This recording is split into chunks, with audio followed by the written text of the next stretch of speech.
Episodio de mi serie Reflexiones en Movimiento. Hoy, miércoles 16 de julio, estoy aquí reiniciando mis ejercicios vespertinos en virtud de que hoy es el único día en esta semana que no ha llovido hasta ahora. Así que voy a disfrutar de este extraordinario clima que tenemos hoy aquí en Florida. Bueno, el tema de hoy se me olvidó. No, estoy bromeando. El tema de hoy tiene que ver con lo que acabo de decir, la memoria. El tema de hoy tiene que ver con la memoria.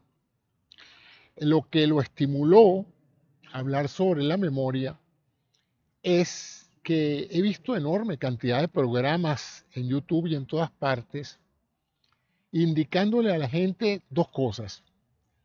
¿Qué es lo que le está pasando que está perdiendo la memoria? Y a otros qué deben hacer para recuperar la memoria, para mantener su memoria, ¿no? A algunos les están vendiendo medicamentos para mejorar la memoria y a otros les están diciendo lo que deben comer o lo que no deben tomar para no perder la memoria. Viendo esos tipos de programas, me hizo reflexionar un poco sobre el problema de la pérdida de la memoria, en particular ahora que hay tanta gente ya llegando a la tercera edad, más de 60, 70 años, y una de las cosas que se nota bastante, tanto en los que ya tenemos cierta edad como en los que tenemos familiares que ya tienen cierta edad, es que se nos olvidan ciertas cosas. Sobre todo el rápido recordatorio de un dato, de un nombre, de un lugar, etc. Estamos hablando y en algún momento de la discusión o de la conversación donde tenemos que recordar un término, una palabra, un nombre, una persona, un lugar que nos es habitual, que no es algo así que tenemos años que no usamos y de repente lo vamos a traer a colación y pareciera que no está allí. Y por supuesto nos alarmamos porque el fantasma de la enfermedad de Alzheimer está allí y otros procesos demenciales que tienen como algunos síntomas tempranos el hecho de la pérdida de la memoria, ¿verdad? Entonces quería hablar un poco hoy, algunas reflexiones, sin caer mucho en la parte científica, de cómo yo veo esto. Si ustedes consultan la literatura, es algo normal que las personas después de los 60 años y a veces hasta antes comienzan a tener lapsos de memoria. Lapsos es un pequeño momento, una instancia en la cual tú no recuerdas algo, pero si te tomas un poquito de tiempo más, te viene inmediatamente a la memoria. A diferencia de las personas que tienen pérdidas de memoria transitorias, pero que eventualmente empiezan a hacerse cada vez más prevalentes y sobre todo que no pueden recordar. Ya no es cuestión de que tardan en recordar, sino que ya no pueden recordar, ¿no? Lo cual es, digamos, ya es más complicado. Uno puede disimular los lapsos de memoria, lo que llaman un senior lapse, ¿eh? Que se ve con bastante frecuencia, no solamente en la gente mayor, también se puede dar en etapas tempranas y voy a hablar en parte sobre eso. Cómo los neurocientíficos consideran que se forma la memoria, cómo la utilizamos, cómo la entrenamos y cómo empezamos a perderla paulatinamente, primero empezando por no usarla. Eso es una de las cosas. En biología, los órganos y las actividades, perdón, los órganos y los tejidos que no se usan se atrofian. ¿Eh? Hay unos términos interesantes en la biología de los tejidos que la hipertrofia es cuando un órgano o un tejido aumenta mucho su tamaño por crecimiento celular. ¿Eh? La atrofia es lo contrario, ¿verdad? Que después de haber alcanzado un cierto volumen o tamaño, el tejido empieza a perder tamaño. Y ciertamente eso es lo que pasa con el cerebro a medida que la persona envejece. Va a ir viendo que el cerebro, cuando uno lo ve en tomografía o en resonancia, los surcos cerebrales que se ven notablemente, porque ahí lo que hay es líquido cefalorraquídeo, empiezan a verse más prominentes y uno ve como que si el cerebro se está como encogiendo, ¿no? Y eso es bueno, parte del envejecimiento de casi todos los órganos. Se observa no solamente en el cerebro, sino en el corazón, en el páncreas, en el hígado, en casi todos los órganos y en las glándulas hay una atrofia progresiva de el órgano a medida que la persona envejece. Esto es asumiendo que la persona ha tenido una vida sana. Es decir, que desde pequeño, desde que se formó ese cerebro en el útero de la madre, ese cerebro ha gozado de una buena nutrición, de una buena oxigenación, nunca ha tenido enfermedades infecciosas, y ese cerebro entonces además tiene un elemento que ya no está bajo el control del individuo que lo posee, sino que es genético, ¿no? Hay cerebros que se mantienen hasta la vejez en condiciones asombrosamente intactas, de buena calidad morfológica y funcional. Acuérdense que todo órgano tiene dos dimensiones en su comportamiento. Morfológico significa cómo está formado, cómo se ve su apariencia. Se ve grande, se ve pequeño, se ve atrofiado, se ve hipertrófico, ¿verdad? Etcétera.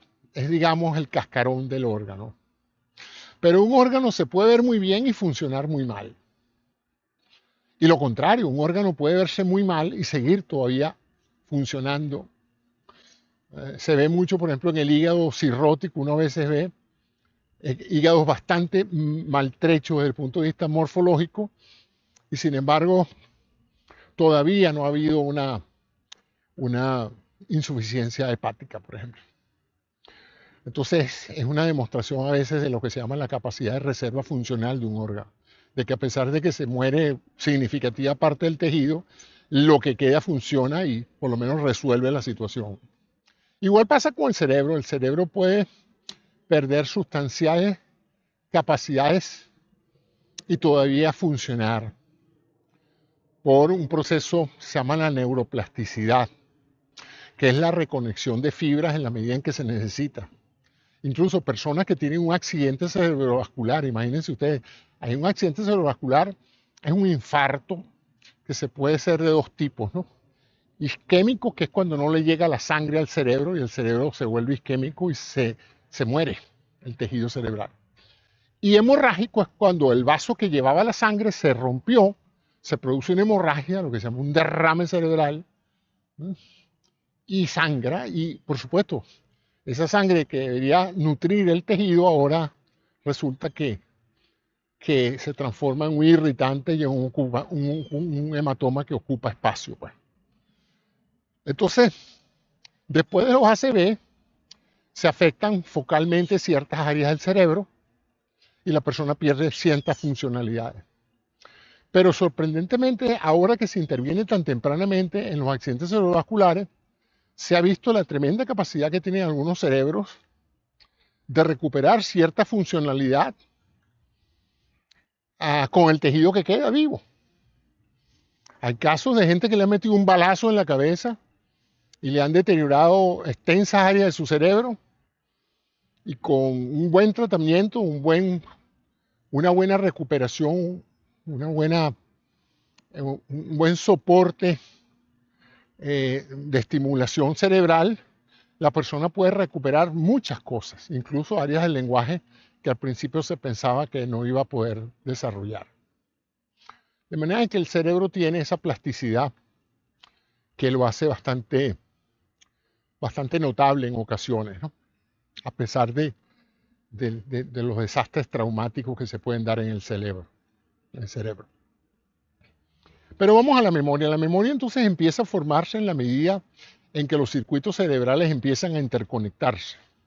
Recuérdense que el cerebro es un procesador que recibe impulsos de estímulos que vienen de todo el organismo, tanto de lo que llamamos el sensorio, que son los cinco sentidos, la visión, el olfato, el tacto, el gusto y todo lo que es la percepción de los sensores que tenemos por todas partes, y información de los órganos, de los músculos, de las articulaciones, de la posición de las articulaciones, además de la información del oxígeno, del dióxido de carbono, de una cantidad de detectores químicos que tenemos en el interior del cuerpo que están constantemente informándole al cerebro cómo va la cosa, ¿no?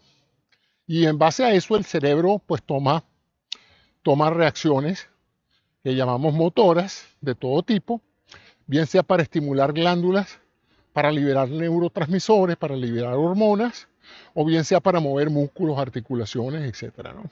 Para segregar fluidos, etcétera. Una cantidad de formas de control neuroendocrino. Se dice neuro porque la señal va por vía nerviosa, por vía de un cable, que es el nervio, y eléctrica, ¿no? Y por otro lado, pues la vía endocrina, que es sustancias, la adrenalina, la dopamina, etcétera, ¿eh? La serotonina, todas las aminas esas, en un momento dado, son liberadas por acciones de estímulo del cerebro o inhibitorias del cerebro. El cerebro a veces estimula y a veces lo que hace es inhibir ciertas cosas, ¿no? Entonces todo para mantener el control vital, para mantenerlo uno vivo. Dentro de esas funciones superiores que tiene el cerebro, además de esas vitales que he descrito, están las funciones que tienen que ver con el intelecto, y dentro del intelecto y la posibilidad de funcionar como organismo en una comunidad o mantenerse vivo, está la memoria. Está el poder de recordar dónde estás, dónde estabas ayer. El poder en un momento dado predecir algo que tú piensas que va a pasar, tu memoria recuerda lo que pasó antes y entonces proyecta hacia el futuro la experiencia que tú tuviste. O sea que la memoria en los organismos superiores y en particular en el humano es esencial para la supervivencia. Es lo que nos permite aprender algo y usarlo repetidamente, lo aprendido, y no solamente usarlo, sino mejorarlo. Y implementar mejoras en lo que hemos aprendido, un aprendizaje constante que comienza con la formación del neuroeje, por ahí alrededor de la tercera, cuarta semana. Ya el embrión no es un simple puñado de células, sino ya esas células se están dividiendo y se están especializando y están formando pues lo que va a ser el cerebro y el neuroeje, la distribución de todos esos filamentos nerviosos. Y para el noveno mes, para 40 semanas, cuando el bebé nace, pues ya tiene un sistema nervioso recibiendo señales de todo tipo, y al nacer pues recibe la pléyade de señales que significa salir del útero materno, ¿no? Que ya inmediatamente pues empieza a recibir ventilación pulmonar y a tener todo tipo de cambios de estimulación. Y ahí empieza más también a afectar el desarrollo psicomotor. Y ahí en bebé empieza a desarrollar procesos de memoria. No de memoria como los entendemos nosotros ahorita, de que él se vaya a acordar años más tarde de qué color era su cuna. No me estoy refiriendo a nada más a esos tipos de memoria. Me estoy refiriendo a la memoria de que cuando él recuerda, que cuando él llora, la mamá viene y le da de mamar, lo cual demuestra pues una correlación directa entre su llanto y la capacidad de alimentarse. Entonces él descubre ese fenómeno y por supuesto acude a ese fenómeno una y otra vez para poder comer, para poder señalarle a la mamá cuando tiene hambre. Y así comienzan muchas otras cosas que él recuerda. Eventualmente recuerda cómo agarrar los objetos que tiene a su alrededor. Recuerda, adquiere memoria kinestésica. A medida que empieza a tener control de su cuello y de las extremidades, su sistema nervioso empieza a recordar, o sea que así es como se agarra esa campanita que está montada arriba de mí. Ya sé, ¿no? Y así es como que se agarra el vaso, la cuchara, las cosas. Así es como si mi papá me da la mano, yo le agarro el dedo, pues.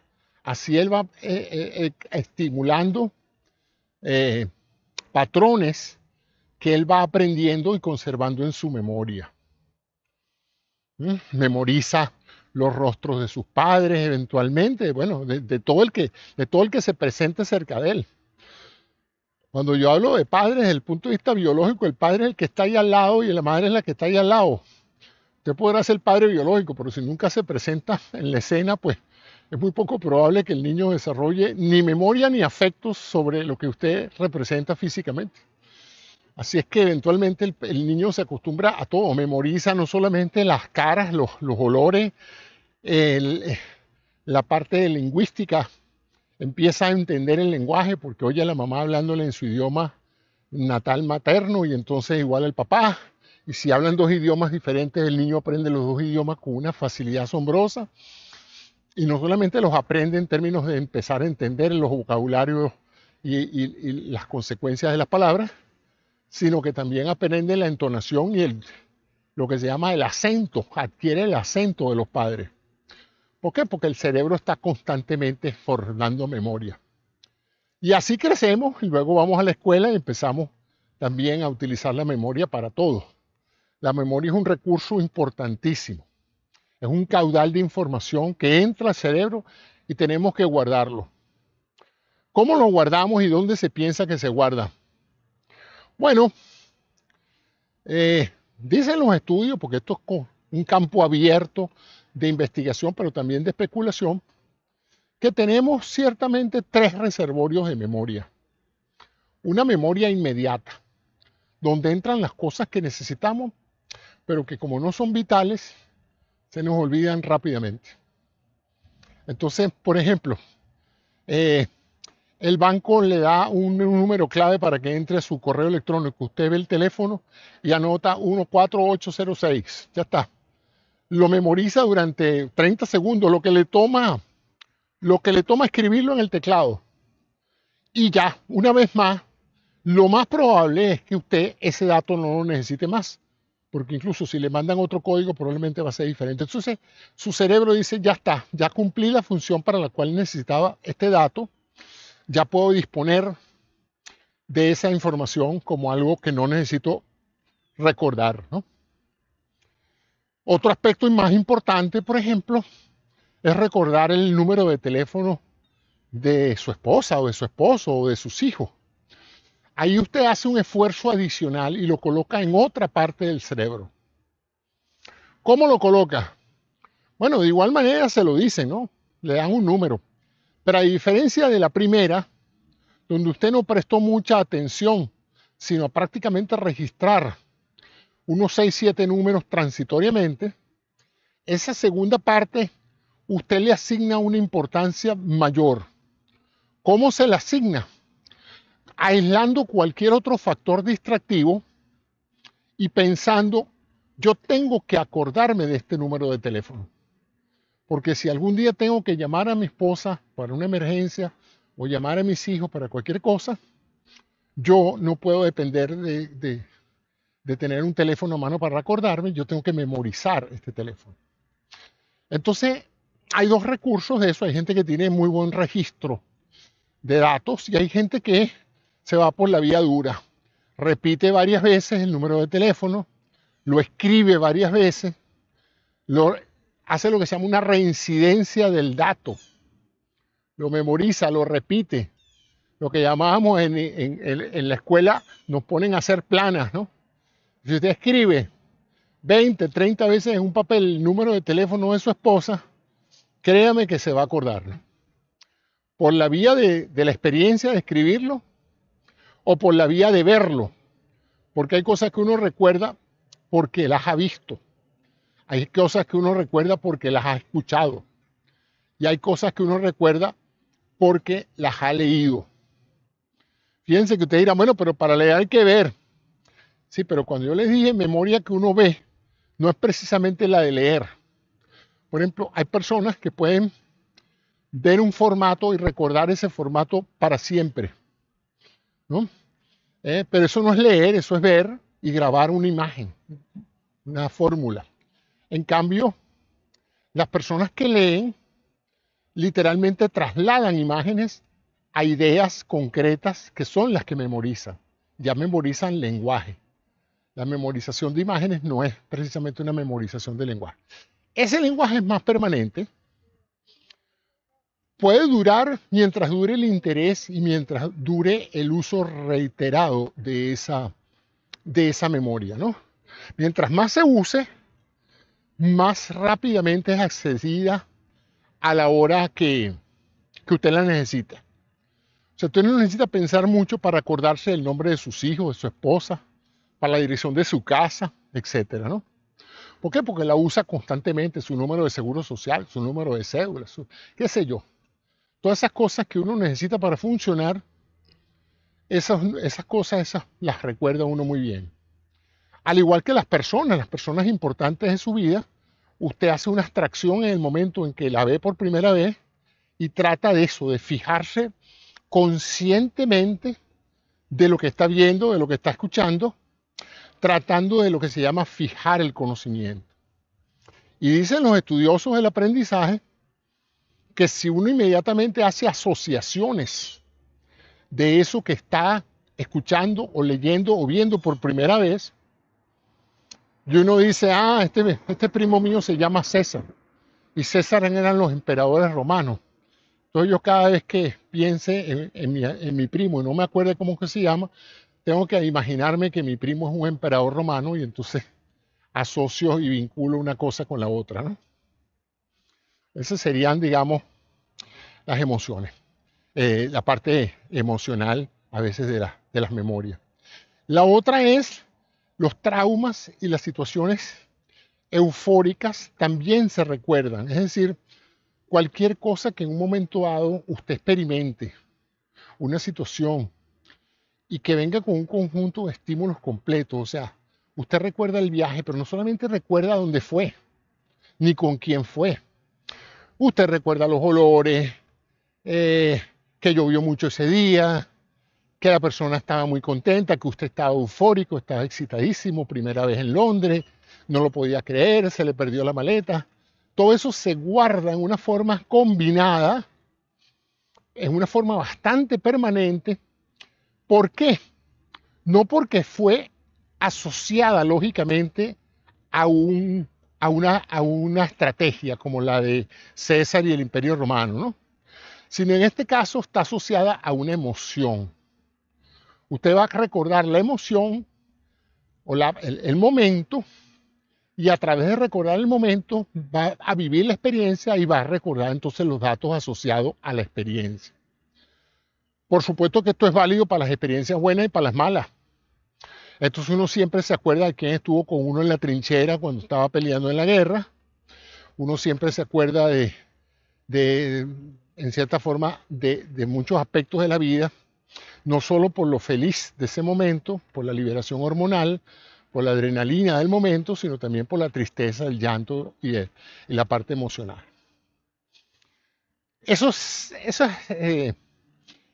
memorias, esos recuerdos, se mantienen en forma de flujos neuroquímicos. O sea, eso no es como un chip de memoria donde usted guarda eso en una gaveta digital, en este caso en una gaveta neuronal, y se queda allí. O sea, no hay un sitio en particular del cerebro donde esté el nombre de su mamá. No, pareciera que eso no funciona así. Porque entonces si yo entrara y destruyera ese pedacito de cerebro donde está guardado el nombre de su mamá, usted no se acordara más nunca el nombre de su mamá. Pero no funciona así porque se perdiera la memoria, como es el caso de los discos digitales y de los circuitos digitales. En este caso, pareciera que el nombre de su mamá y cualquier dato importante de su vida está constantemente fluyendo en una serie de núcleos nerviosos en las áreas de memoria en forma constante, y mientras haya oxígeno, glucosa, una buena irrigación y una buena disipación del dióxido de carbono que se produce por el metabolismo neuronal, ese circuito va a seguir allí activo. Es como un toma y dame entre varias neuronas y fluye a través de diferentes grupos de neuronas, tanto que si se destruye un grupo de neuronas, otras captan la señal y la mantienen viva. ¿Verdad? De esa manera, por lo menos es que yo he podido imaginarme cómo es que los neurofisiólogos describen cómo se guarda todo en el cerebro. O sea, no se guarda en forma binaria de que ciertas neuronas se quedaron prendidas y otras apagadas, sino que ellas están intercalándose totalmente. Después de todo son más de 100 billones de neuronas, ¿no? Entonces hay espacio suficiente. ¿Qué puede atentar para producir pérdida de memoria a cualquier edad? Bueno, la pérdida de memoria se produce cuando el CPU llega a estas ciertas condiciones. Primero, si no recibe suficiente energía electroquímica, es decir, no recibe suficientes nutrientes y no recibe suficiente glucosa u oxígeno. Si eso pasara, porque usted entra en hipoxia, porque se asfixia o porque tiene una falla temporal del flujo cardíaco, de la circulación cerebral, ese tejido muere y entonces se mueren todos los circuitos eléctricos que mantenían la memoria suya. Se produce entonces una amnesia. Estoy asumiendo que no se muere el tejido como tal, sino que hay una disrupción. Entonces, por ejemplo, los niños malnutridos o los adultos malnutridos pierden la memoria. Y van perdiendo progresivamente la memoria, porque usted se puede imaginar que una persona que no está recibiendo suficientes calorías para alimentar su cuerpo, no tiene energía electroquímica para guardar ni recordar nada. Entonces esas personas que sufren en las tiranías, esos tratamientos, torturas y cosas esas, tienen lagunas de memoria, ¿no? Pero eso no es lo más común. Lo más común que trae la pérdida progresiva a cualquier edad de la memoria son los tóxicos al cerebro. Y uno de los más importantes por el grado de consumo es el alcohol. Las personas que consumen mucho alcohol van progresivamente teniendo lagunas de memoria, producto de la intoxicación que el alcohol produce en la célula neuronal. La va matando. Con cada whisky, con cada cerveza, con cada intoxicación etílica, usted mata millones de neuronas, ¿no? Y con esa muerte, pues, usted va perdiendo la información que estaban guardadas en esas millones de neuronas. Esas personas que consumen mucho alcohol, pues, como les dije, tienen vacíos, amnesias de memoria, donde hay periodos de su vida que no se acuerdan absolutamente nada de qué pasó. O sea que si usted está preocupado por perder la memoria, no consuma alcohol para nada. No es que una cervecita, no consuma alcohol. Ya está demostrado que cualquier dosis de alcohol, por pequeña que sea que entra al cerebro, es dañina para el cerebro. Malas noticias, pero eso es lo que hay. Usted decide entonces cuántas quiere matar hoy. Si mata 200 millones o si mata 200.000. Bueno, vamos entonces a seguir con esto, ¿no? Si usted toma muchos medicamentos, drogas psicotrópicas, drogas que afectan los procesos mentales, sedantes, ansiolíticos, todo tipo de droga destinada al sistema nervioso central, o para calmarlo, o para sedarlo, o para ponerlo a dormir. Todas esas drogas tienen como efecto colateral una afectación del metabolismo natural del cerebro, lo cual hace que haya una mayor probabilidad de que si usted pasa muchos años tomando benzodiazepina o tomando cualquier otro tipo de droga, incluyendo cosas como la marihuana, la cocaína, los opiáceos, etcétera, usted va tarde o temprano a desarrollar una psicopatía amnésica, ¿no? Una enfermedad donde usted va a perder la memoria, además de las muchas otras cosas que puede desarrollar. Crisis de pánico, neurosis, ansiedad, angustia, qué sé yo. O sea que, si usted quiere prevenir el daño a su cerebro y a su capacidad de memoria, antes de estar tomando suplementos vitamínicos y propagandas y cuestiones que le venden en televisión para mantener su memoria, primero evite que esa se dañe. Por lo tanto, entonces hay que evitar tóxicos. Vamos al segundo, que menos mal, antes era el primero, pero yo creo que ahora es el segundo o el tercero. La nicotina, el cigarrillo, contrae los vasos, reduce el flujo, disminuye la oxigenación de la sangre, compite por el aire claro en los pulmones con humo y luego pasa a la circulación de la sangre. La nicotina contrae los vasos, reduce el flujo sanguíneo. Por eso es que la gente que fuma parece un papiro, porque sus capilares en la piel no reciben suficiente sangre por unidad de tiempo. Y si no lo reciben las manos ni la piel, tampoco lo recibe suficientemente el cerebro. Entonces esta gente que va, dependiendo de la intensidad del cigarrillo, termina teniendo un deterioro progresivo de la memoria. Además de las otras muchas cosas, ¿no? El cáncer de pulmón, el infarto del miocardio, la nefropatía, tanto, pero apartando eso, vamos a centrarnos en el cerebro, pues prepárese, ¿no? Prepárese para tener una vejez donde no se acuerde ni de usted mismo. Si usted fuma mucho, y tú me vas a decir, bueno, pero José, hay mucha gente que llega a los 90 años y ha fumado toda su vida y tiene una excelente memoria. Es verdad. Los mecanismos de preservación que tienen algunos seres humanos, aún en presencia de grandes tóxicos, son a veces soberanamente asombrosos.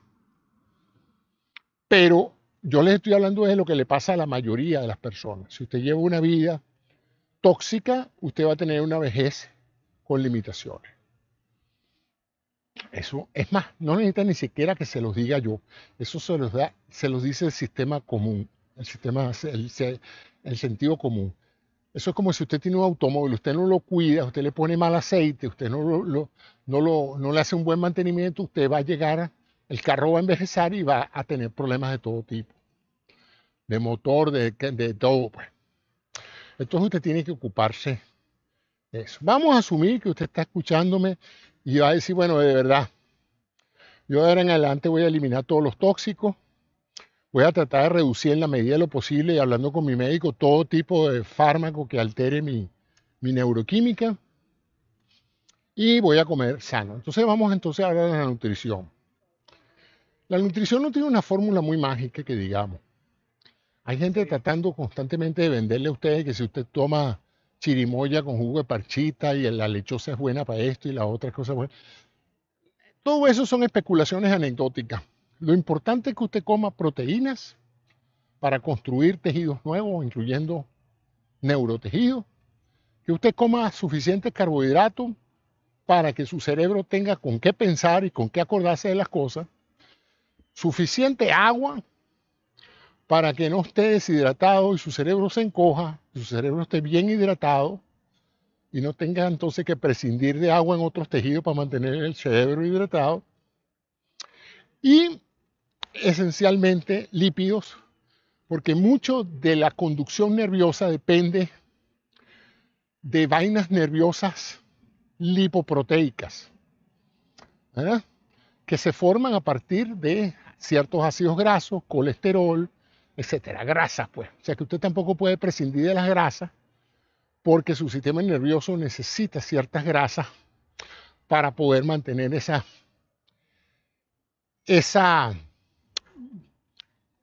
ese proceso de constante reparación tisular nerviosa.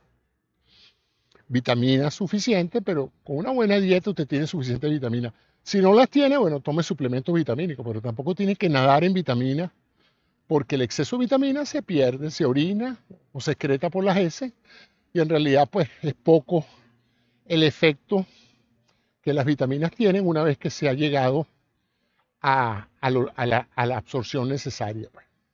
El absorber más no lo hace más sano. Bueno, entonces vamos a ver qué otra cosa necesita usted para mantener ese cerebro sano por muchos años. Necesita oxigenación. Bueno, ¿cómo va a lograr oxigenar mejor su cerebro y todos sus tejidos? Con el ejercicio. Con el ejercicio. La actividad física va a generar un estado de incremento de la actividad circulatoria, ventilatoria, tanto pulmonar como circulatoria cardíaca que va a hacer que usted bombee sangre con mayor eficiencia, más oxigenada, porque su pulmón se expande, mejora el proceso de inhalación y exhalación de aire, mejora su capacidad pulmonar y eso hace pues que la oxigenación sea más eficiente. Por eso que usted se siente bien y por eso que piensa la gente también cuando está haciendo ejercicio. Por eso que yo puedo hablar 1 hora sin parar o más si estoy pedaleando. Si estoy sentado en mi poltrona, se me olvida lo que iba a decir.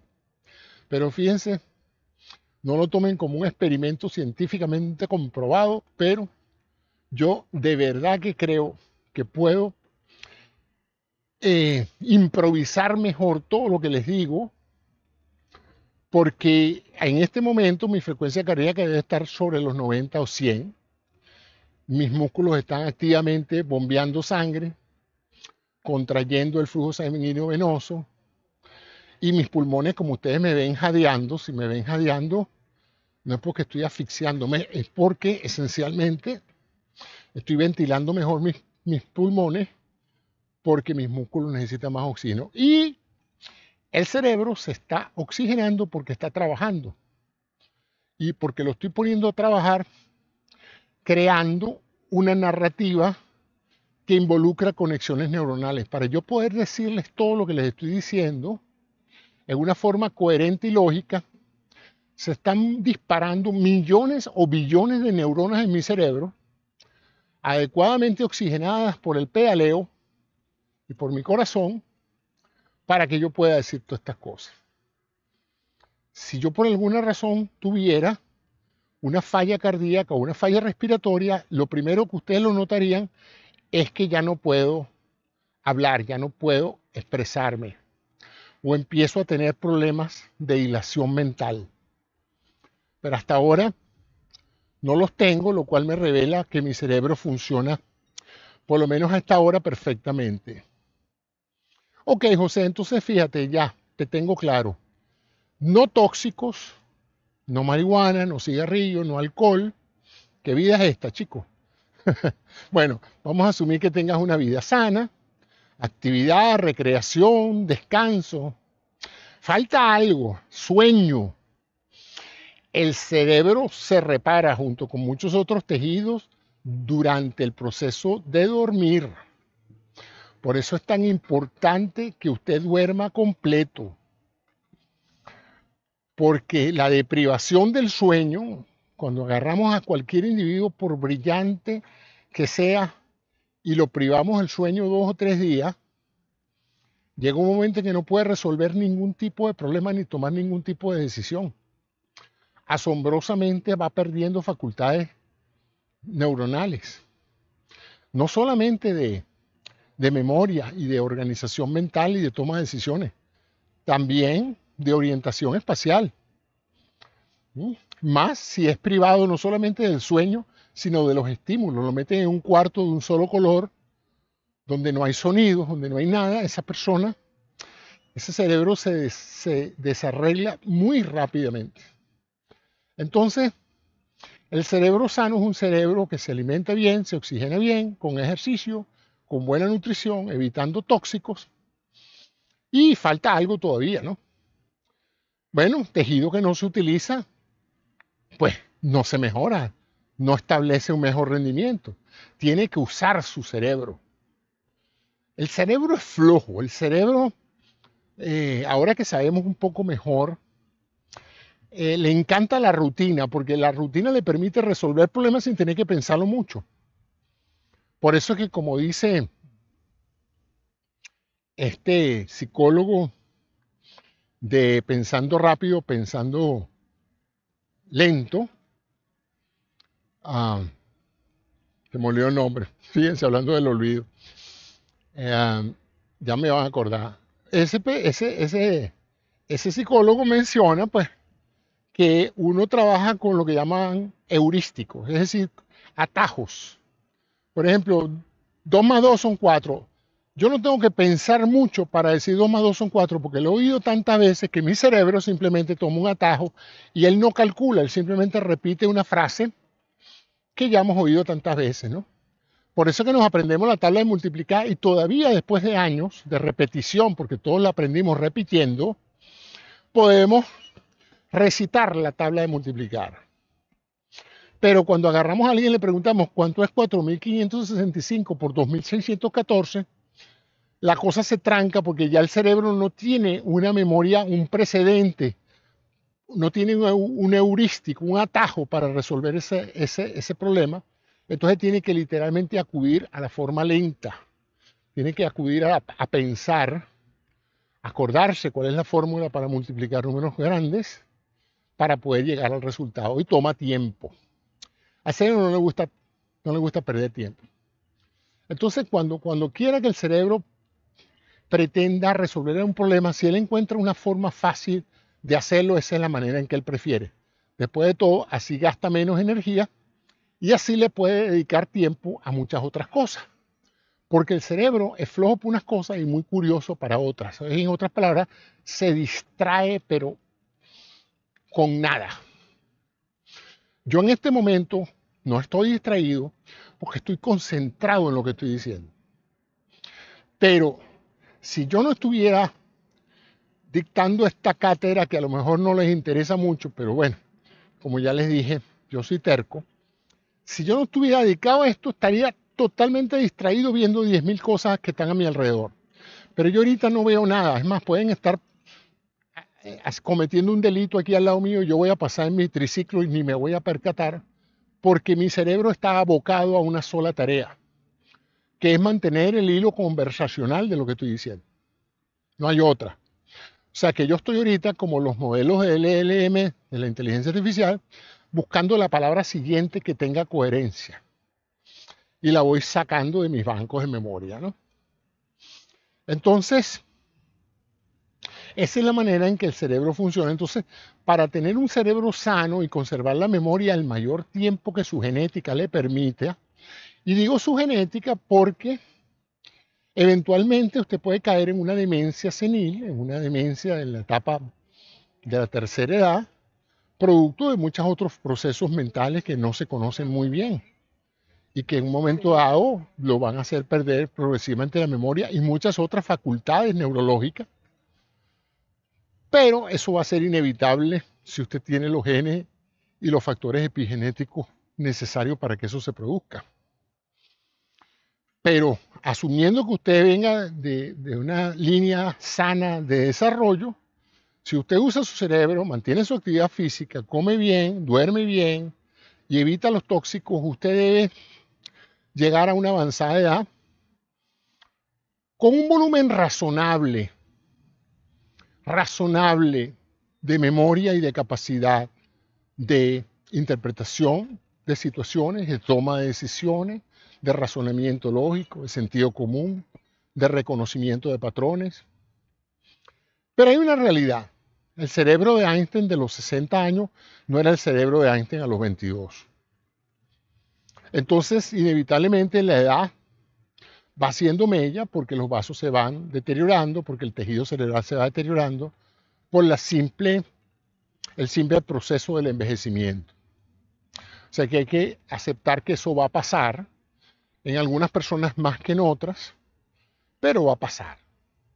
Y uno tiene que, así como uno va aceptando que ya las articulaciones, los músculos no responden como antes, que ya los reflejos no son los mismos, que ya no puedes jugar tenis como jugabas en una época, que ya no puedes patinar como patinabas en una época y ahora simplemente pareciera como que el cerebro se confunde a la hora de mover las extremidades para patinar, entonces es inevitable que tú veas eso como una enfermedad. No, no es una enfermedad, es el proceso de envejecimiento normal.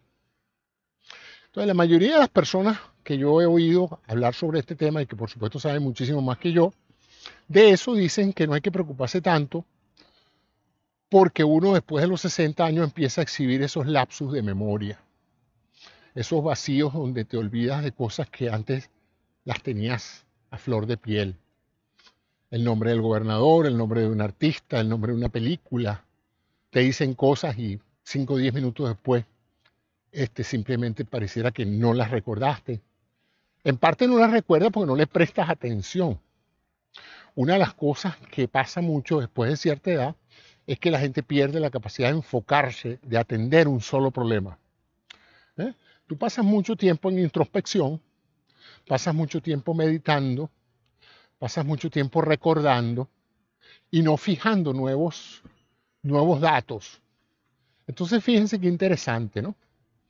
Mi abuela llegó a los 100 años, mi abuela recordaba de su infancia, de su vida, con una memoria asombrosa, pero una cosa impresionante, como ella recordaba memorias pasadas. ¿Por qué? Porque en ese momento su cerebro estaba nuevo, firme, formando memorias, y todavía persisten esos circuitos. Pero ella probablemente no sabía si se había tomado la medicina esta mañana. Al recordar si esta mañana se había tomado su pastilla o quién había venido ayer a la casa, pues ese dato no lo tenía disponible. Y tú dices, bueno, está perdiendo la memoria, ¿no? ¿Cómo va a estar perdiendo la memoria una persona que te puede describir perfectamente cómo fue el viaje de Maturín a Caracas hace 70 años? Eso es tremenda memoria. Lo que no tiene es la capacidad de fijar nuevas memorias, ¿no? Que es parte de lo que es el deterioro de la edad en el cerebro, es la capacidad de fijar nuevos conocimientos, ¿no?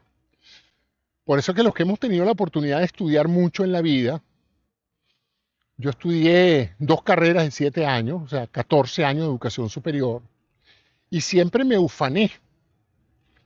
Así me sentía súper orgulloso de decir, yo puedo aprender cualquier cosa que me proponga.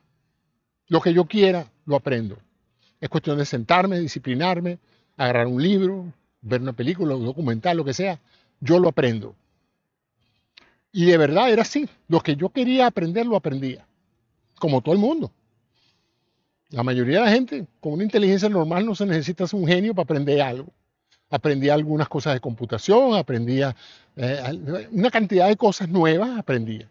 Y siempre buscaba cosas nuevas, porque volví a repetir, lo que uno ya sabe no tiene mucha gracia. Por cierto, eso es importante a la hora de preservar la capacidad del cerebro, es que al cerebro le gustan las cosas nuevas. No le gusta repetir lo mismo, ¿no?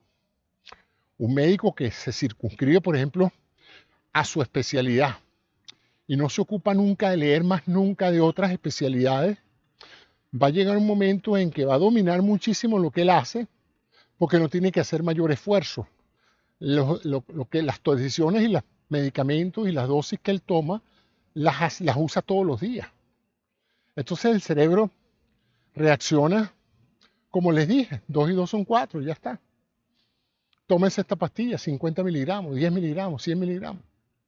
Ahora tú de repente le dices, mira, pero tal medicamento, ¿cuál es la dosis de tal medicamento? Ah, caramba, ya no me acuerdo. ¿Por qué? Bueno, pues ese medicamento nunca lo usa él. Ahora, ¿qué está pasando ahora? Bueno, ahora estamos en graves problemas, amigos. Muy graves problemas. Y es que la vida moderna nos ha dado una cantidad de recursos para poder vivir sin tener que memorizar cosas que eran esenciales en el pasado. Una de las cosas más importantes en la historia de la supervivencia humana es la capacidad de orientarse en el espacio. Porque si usted salía de su aldea en etapas primitivas y no sabía cómo volver a casa, usted estaba muerto. O sea, usted salía, caminaba 2, 3 kilómetros y si usted no tenía una idea geográfica de cómo regresarse a su casa, a su aldea, a su choza, usted se perdía en el bosque y ahí no salía más, se lo comían los animales.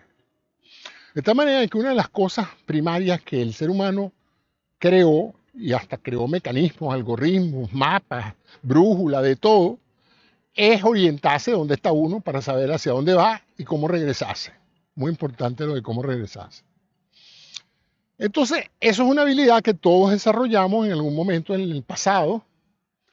Uno visitaba un sitio de una persona que uno quería ver, la novia, iba una sola vez y ya está.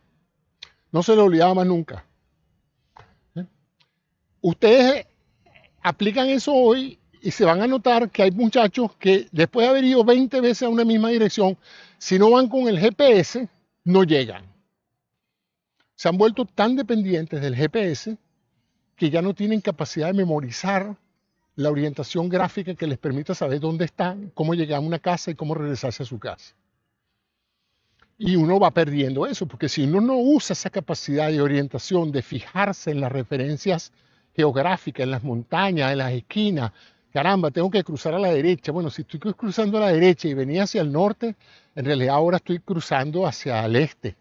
Ah, mira, sí, entonces ya voy para el este. Por eso era que a los muchachitos les decían los puntos cardinales, norte, sur, este y oeste. Bueno, perfecto, pues. Ahora no es necesario saber los puntos cardinales, porque si usted está perdido, saca su reloj, su GPS, e inmediatamente le dice dónde está parado y para dónde va y de dónde viene. Entonces hemos perdido la capacidad de orientarnos. Mi madre recordaba todos los números de teléfono de todas sus amigas y de toda la familia. Tenía una memoria prodigiosa. Yo llamaba a veces a mi mamá como una suerte de telefonista. Mamá, ¿cuál es el teléfono de fulanita de tal? Y mi mamá de memoria me decía el teléfono. Yo decía, yo no puedo creer eso, ya yo no tenía esa capacidad, y eso que todavía no había los listados electrónicos de números de teléfono. Y hoy por hoy, me da pena decirlo, yo creo que solo me acuerdo de 4 números de teléfono. Si esas personas no están a capacidad de atender mi llamada, yo no me acuerdo a quién llamar. No tengo de memoria nada, porque no he usado esos números en años. Yo quiero llamar a fulanito. Bueno, busco ahí en el teléfono celular el nombre de fulanito y le doy clic al nombre. Y el teléfono es el que se acuerda de eso. Entonces, señores, estamos perdiendo la memoria, ¿verdad? Otra cosa que estimulaba mucho la memoria, la lectura. Pero es que la gente que leía antes, leía con atención y leía con disfrute y leía lentamente, lo cual le permitía a la gente lectora una habilidad que siempre me asombró. Citaban el autor, tú le decías, ¿qué me puedes decir del libro? Y prácticamente te daban un resumen del libro hablado. Prodigiosamente se acordaban de todo. El nombre del libro, el nombre de los personajes del libro, la trama del libro, las ciudades donde el libro acontecía. Los lectores modernos a veces no se acuerdan del nombre del libro que están leyendo, no se acuerdan del autor.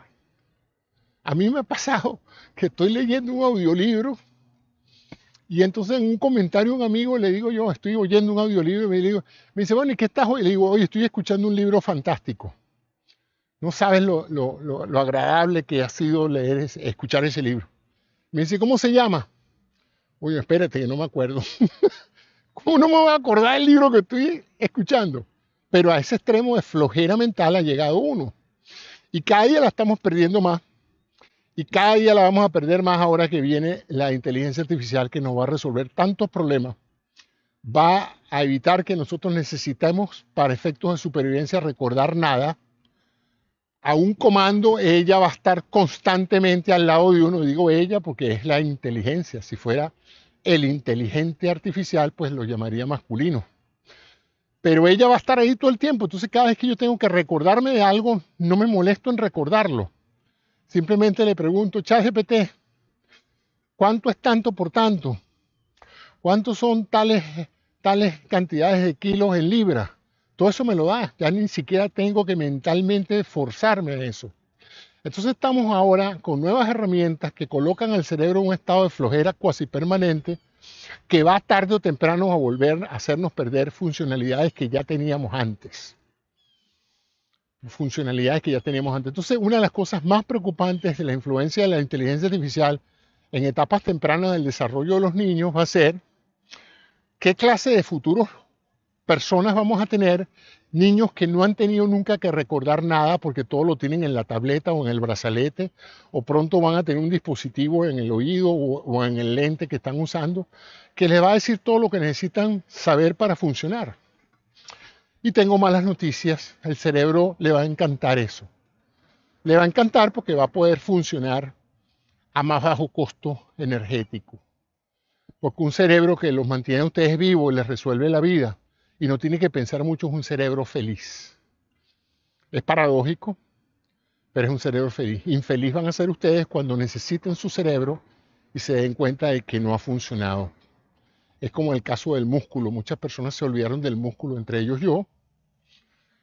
En una época yo lo cuidaba mucho, lo ejercitaba mucho, pero últimamente, excepto por las piernas, he descuidado ciertos músculos y cuando los necesito, no funcionan bien.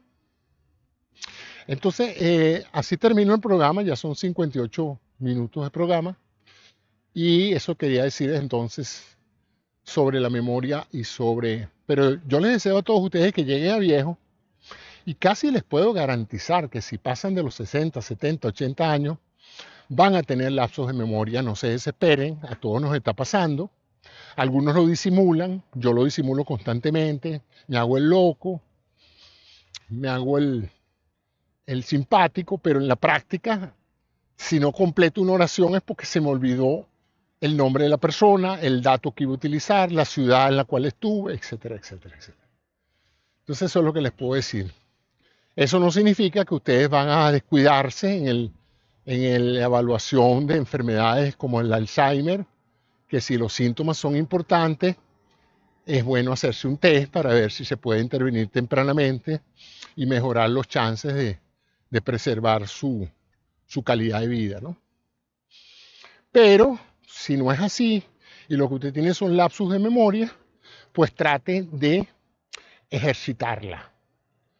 Haga crucigramas, haga juegos mentales, lea, concéntrese, trata de aprender un idioma nuevo, póngase a pintar, cómprese una arcilla, póngase a hacer tarrones de arcilla. O sea, trate de aprender cualquier cosa nueva que usted no sepa, va a forzar a ese cerebro a usar las neuronas y lo que sirve para una cosa sirve para la otra. Cuando usted estimula el cerebro para que aprenda un nuevo idioma, ese mismo cerebro que está teniendo que neurotransformarse para aprender nuevas palabras y nuevos fonemas, ese mismo cerebro ahora va a poder hacerle recordar mejor lo que se comió esta mañana o el libro que está leyendo.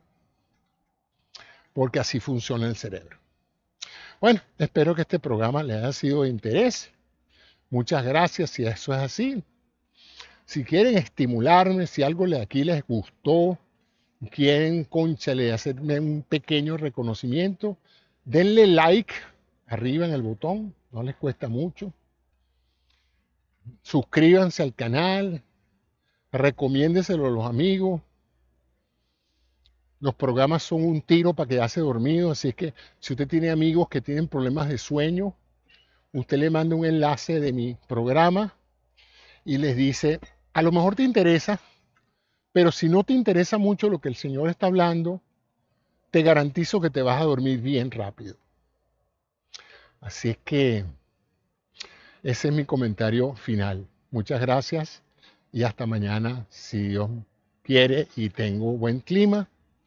Voy entonces a ser capaz de montarme otra vez en mi triciclo y retar a mi cerebro a que cree un contenido original que yo pueda sentirme satisfecho de que lo produjo sin inteligencia artificial, sin un guión, sin un teleprompter, sin ninguna otra ayuda que no sea la actividad cardíaca respiratoria y muscular que estoy haciendo. Así es que muchas gracias. Chao.